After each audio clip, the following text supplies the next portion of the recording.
on stage, we have Deb Golden. Deb is the U.S. Cyber and Strategic Risk Leader for Deloitte Risk and Financial Advisory.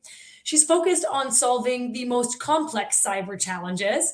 She has a motivational, high-energy leadership approach, which embodies anecdotes from her own journey. So I'm sure we're going to get some of those today, but really mentions staying grounded in the importance of transparency, empathy, and authenticity. I know Deb is very passionate about the acceleration of women and underrepresented professionals, specifically in the cybersecurity field. So if that is you, listen up. But over the last 25 years, she has worked with commercial organizations and government agencies and helped navigate multifaceted cyber issues with a really purposeful and courageous approach. And she also does much in her spare time. So she's here, of course, with us today, also serves on Virginia Tech's Pamplin Business Information Tech and Masters in IT advisory boards, and does a lot of work with service dogs, providing visually impaired or disabled veterans with increased interdependence. And so her topic today is all about resilience and grit and unlocking your personal strengths so you can thrive as a leader in tech. So, Deb, welcome to the stage. I'm Thank so you. excited to hear all about what you have to share with us today. I have my friend with me, so he's in my lap this morning. So I appreciate that, and hopefully the light in this room keeps changing. So hopefully, if you see me moving around, it's for the light in the room. But thank you. Right now, you look great, and I'm glad you have your support for your presentation here today too. Absolutely, and I'm actually coming live to you from an event actually for Wounded Warriors. So I'm very excited to be able to have this session today, leading right up to a Wounded Warrior event. So I'm very, very blessed to be here today and share a little bit of my journey with this esteemed group. And please feel free, I know we said we'll leave a little bit of time for question and answer, so please feel free to use the Q&A chat that I know the team will leverage as well. Yeah, we will. Great. Well, it was super exciting to hear actually the speaker just prior to. I think you'll hear a couple of different similarities as we talk through our stories. And I think if you think about organizational needs and where the market has gone, whether that's in cyber and strategic risk, where I'm focused, or broadly in technology, obviously, when you think about the impact that the technology world has had, not just as it relates to obviously the pandemic and the shift that we've been able to see in digital transformation, but truly our voices. You know, the last speakers talked a little bit about how to find your voice. When we think about that, it's super important for us to not just have a voice, but to be at the table and drive positive impact. So I'm excited to talk about that. I'm also excited to ask that the team think about challenging what we have in front of that. And that's how do we shape the women of the future? So one of the things I'm very passionate about is obviously we need to change not only how we're represented today, but is there an opportunity for us to actually shape what I'll call the supply? So how do we think about not just growing and nurturing individuals, but having them grow and thrive through not only yesterday and today, but as we think forward a day, a year, 5 years from now. And I think there's a number of common traits that we'll talk about today. Obviously, I'll share a couple of my personal experiences in terms of hopefully providing a sense of inspiration or even just a friendly smile, acknowledging similarities. It's interesting, again, as I was listening to some of the past speakers talking, I'm like, wow, I have that, or wow, that's the same thing. And so driving from our own, not just our battles, but our commonalities as we think about where that allegiance is, not only amongst each other, but in the workforce.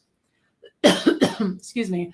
So when I think about my traits, the three that I'm going to focus a little bit on today is my insane curiosity, my unfathomable grit, and my immense sense of resilience. And before I get into those traits, I'll do what I'll say is the resume view. So if you were to look at my resume, what would you see? Well, you'd see that I've been at Deloitte and I'm leading our US Cyber and Strategic Risk practice. I've been at the firm for a little bit over 26, 27 years. The business has grown faster than it's ever grown. So in a little less than 3 years, we've gone from about a $700 million business to over a $1.5 billion business. And we're on the trajectory to continue to grow that business threefold, fivefold as we think about the next 3 to 5 years. We've doubled also in size in terms of our number of employees, over 8,000 employees now within my business. And the challenges just continue to happen. You heard a little bit about my backstory in terms of where I went to college, which was Virginia Tech. And I proudly serve on both their management and information technology and on their business information technology boards. But that's just what you read in my resume. And again, a lot of things were striking me as similarities in the last couple of speakers. It's really our experiences that make us who we are every day. Obviously, coming together with the sense of grit, with the sense of tenacity, and obviously the sense of being able to have awareness and knowledge. All those things combined are what cultivate each of us into being who we are today. So just a little bit about my own insane curiosity. People always ask, like, how did you get into tech? How did you get into cyber? Did you ever think you'd be leading an organization that has 8,000 people, predominantly in the US, but also in India and in Israel? Like, I don't know that I ever dreamed that this is what I would be doing, but I knew I would be doing something that would actually be challenging my curiosity. So my dad was a CIO of a defense contractor, and he would often come home with computers. They were gadgets, first generation gadgets that I knew nothing about. But the one thing that my dad also never did was he never brought home a manual, which I guess could have been really frustrating, but it actually was really empowering for me. I would just play with them until forever. And then they started dinging. What I didn't realize was the dinging was actually an error code, but the dinging made me keep programming. And what I didn't also know is at the time that was first generation coding that I was doing at a very early age, simply to be able to learn based on these fascinating machines that he was bringing home. The other thing that I also know is that my mom actually saved all of my report cards from K through 12. And going back on those report cards, there was a number one theme that always was in there, particularly like in my earlier elementary ages, which is Deb has a voice. She loves to speak up. And so as I think back about that, and I think about being curious, and I think about having a voice, some of it was figuring out how to actually then channel that and taking that curiosity and not losing that sense for curiosity and encouraging not only myself, but others to speak up. It's definitely been innate around me to always challenge the status quo. So those were a little bit of those kind of building blocks as I think about problem solving. And I did actually a session with a handful of female leaders a couple of weeks ago. And what I realized was a lot of people that I've come in contact with got their love and joy for cyber and technology with playing around with gadgets, whether that was gaming, whether that was design, whether that was architecture and infrastructure. It was trying to solve really hard problems, but also enjoying building things, looking at something strategically and understanding how to leverage those skills. So it's super surprising, although maybe not so, that I wanted to use my voice and my curiosity in the field of cyber and technology. It's one of the things that drives me today to continue to want to solve for cyber problems. So now I'll shift a little bit to grit. Grit is everybody's story. Everybody's got it. Everybody understands that things come at them in any way, shape, or form. And when we think about what that grit is, a lot of it is what we can do with it. And so I've had the unfortunate situation of being faced with adversity, like so many of us, and trying to discern, what do we do with that? How do we channel that?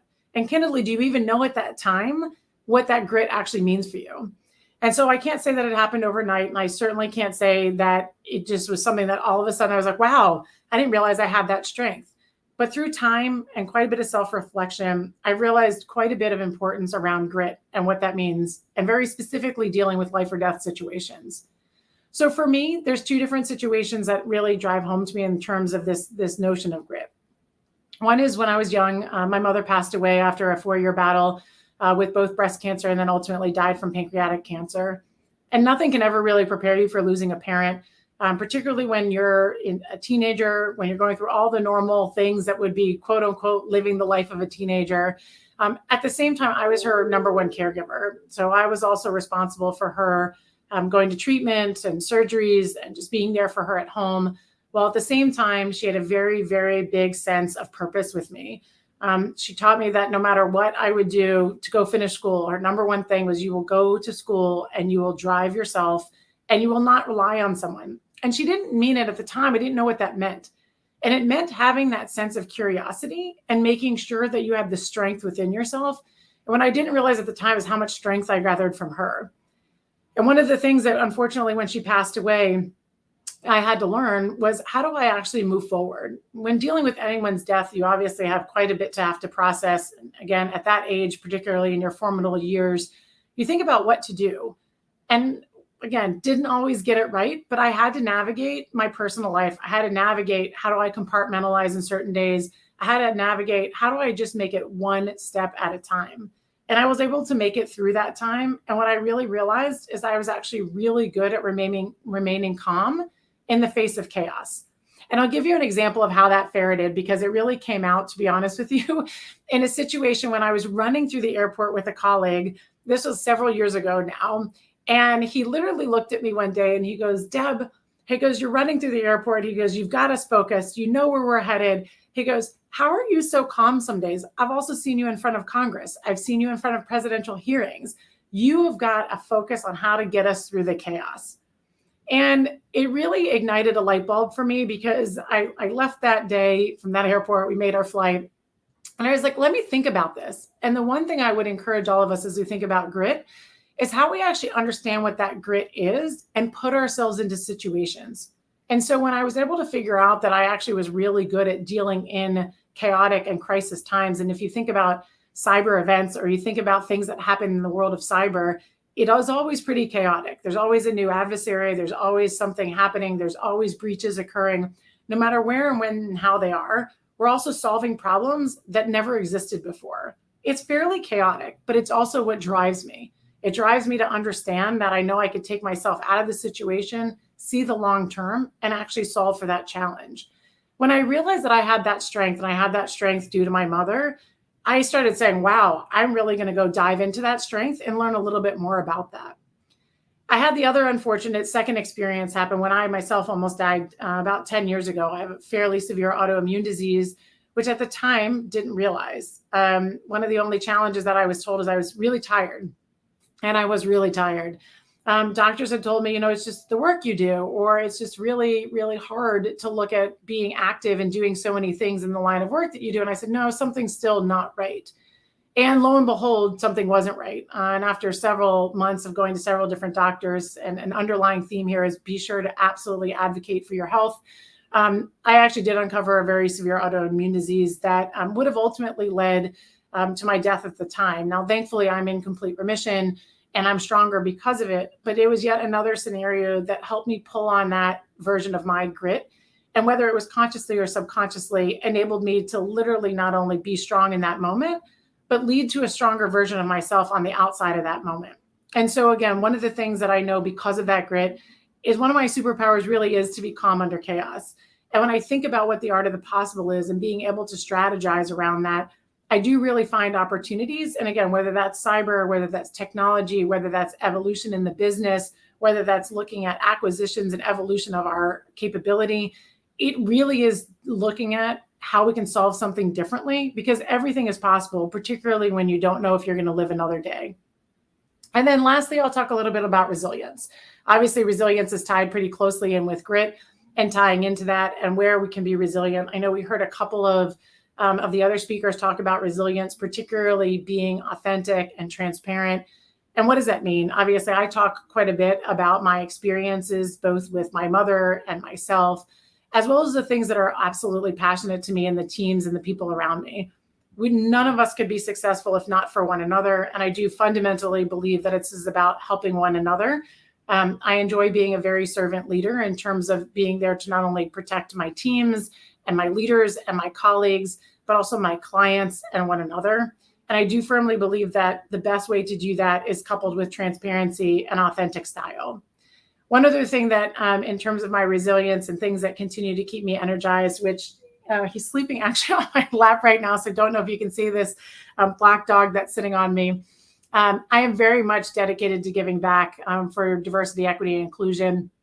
Obviously, a lot of us here are today, but particularly also from a veteran and first responder perspective. I come from a family of veterans. I'm very proud that a number of my family members have served. My great-grandfather earned a Purple Heart and the Star of Valor. I'm very, very much ingrained in terms of what resilience means in giving back, particularly for individuals who get to fight for our freedom every day so that we don't need to. And so several years back, I was kind of candidly thinking about, well, how can I give back? I mean, I think all of us can, find a way to give here and there, write a check, be somewhere on the weekends. But I really wanted to look at how I could give back substantively and really help the community working with their family and our neighbors. And that led me to what I do today, which again gets you back to the dog that's sitting on my lap. So I work very closely with America's Vet Dogs, and I work with the Guide Dog Foundation to sponsor pups. And so I'm what's called a puppy raiser. I raise puppies from 8 weeks until about 14 or 16 months, depending upon their strength, to be able to drive them towards PTSD, so post-traumatic stress disorder dogs, or guide and seeing dogs. And Kevin, the one who's on my lap, is my 7th full-time service puppy. And I'm super proud that Deloitte is now sponsoring our 2nd Puppy with a Purpose. And so obviously that gives us commitment to be able to not only stand in the shoes of others, but to be able to help the brave men and women who are in these programs day in and day out. And they continue to inspire me. I'm actually today at an event, as I mentioned when we started, for Wounded Warriors, and just listening to their own resilience and their own survivorship and what we can do to help people in every day, even in some ways that we might not know. I go on to say, and I always say this, I think I learn more from these dogs, from the people who need these dogs, than I learn some days from leadership. There's a lot of similarities between teaching a dog and teaching puppies, as there is in learning leaderships. After all, we say patience is a virtue. So I think if we can figure out ways to bring the things that are truly important to us as leaders, and what I'll wrap with as we think about whether it be the experiences we've had early on in life, the experiences that we bring to ourselves each and every day, we really need to look at how we can bring that, again, authenticity and transparency. I know we say it a lot, but bringing that together to find our interests and really to find our strengths. I did hear one of the speakers earlier talk about how we can share them amongst each other. I love this venue and this opportunity to do that, because I do think being able to inspire one another, learn from one another, and be able to take our passions and be able to push each other to not only form our own resilience, but to find our way with one another, helping each other, particularly as women in the tech industry, is incredibly important. There's not enough of us. There's not enough of us with seats at the table, and there's not enough of us with loud voices. And so for the progress that we've made, it's huge, and we should be incredibly proud of the progress that we've made. There's so much more, though, for us to be making in terms of our impact on the world. And so I'll say in closing, and then I will open up if there's any questions, that when dog's like going a little nuts here, sneeze. When I think about where we are and where I started 26 or 27 years ago, look, I'm positive that there's a better place today for women with our skills and our points of view than we had before. Again, I don't know about many of you, but even when I was in elementary school, there weren't many women coming in to talk about their jobs for the day. And if they were few and far between. So as we think about how do we leverage things like I was talking about, our curiosity and our resilience and our grit, how do we get young girls and women dreaming of careers in tech and cyber to really forge these paths? How do we find some of the same similarities that we've all shared around our experiences and help them find their voices in terms of strength in numbers, in terms of being able to sharpen their own skills, whether that be problem solving with tinkering, whether that be solving problems that can't be solved, or whether that is looking at the antagonists and looking at different ways to kind of candidly change the orthodoxies that are in front of us. But net, it's about charting our own paths and doing it together. So I'm super encouraged by the next generation of women tech leaders. I'm very encouraged as we think about the changing of the face of the industry. I think it's really important that we look to help bring one another together. But I also think it's important for each of us to challenge ourselves to find our own grit and figure out how we can best leverage those to ignore any of the voices of doubt and actually continue to move forward and recognize the dreams that we knew that we would see as children. So with that, I'll open up the floor if there's any questions or anything else that you'd like me to chat on. Wow, Deb, I came on stage here as you were saying you had time for questions, and then you had a most beautiful wrap up there at the end. So now I'm here with 1 minute left. And thank you so much for sharing your story with us and having a nice visitor there with you while you did it. Many comments in the chat about kind of wanting to see more women succeed, to be able to kind of have that vision and help one another. And, I have more questions for you offline, I'm sure, but with our 1 minute here, give me an example, if you will, Deb, of a way that we can give back around diversity and inclusion if we're early in our careers. Because I know that's something you do a lot of now. Do you have a vision of how we can do that if we're not maybe at the same stage you are just yet? Yeah, I mean, look, one of the things, again, I'm grateful for doing is finding opportunities just to speak. And I don't even mean just here, I've done a lot now with girls 10 to 13.